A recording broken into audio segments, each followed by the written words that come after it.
monopoly and revenue. Recall that perfectly competitive firms were price takers. That is, they looked out in the market and saw that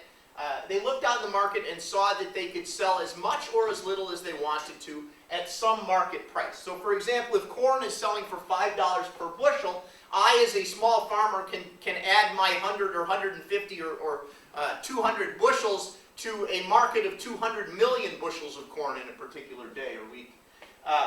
But my contribution to the market is going to have essentially no effect on the price of corn. So I look out, I see that corn is selling for $5, I choose how much I want to sell. My revenue is the price I charge times the number of bushels I sell. So for instance, if I sell 50 bushels of corn, I can sell them at the market price of $5 and raise $250 in revenue. And every additional bushel sold, this is the important distinction between competitive firms and monopolies. Every additional bushel sold contributes $5 more to revenue. So if I want to go from 50 to 51, I get $5 more.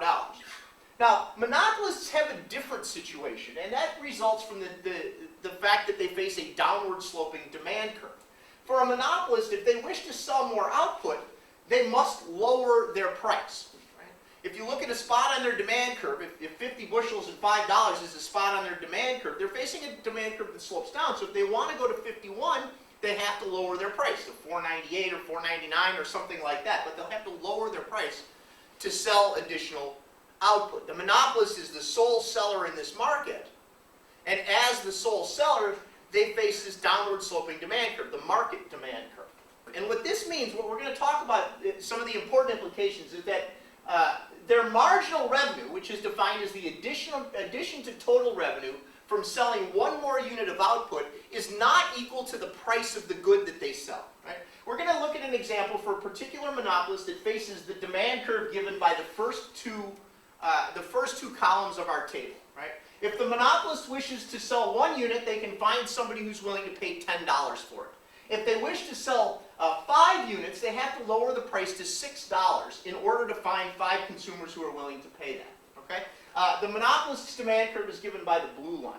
What I want you to focus on now is marginal revenue. Now, total revenue is price times quantity.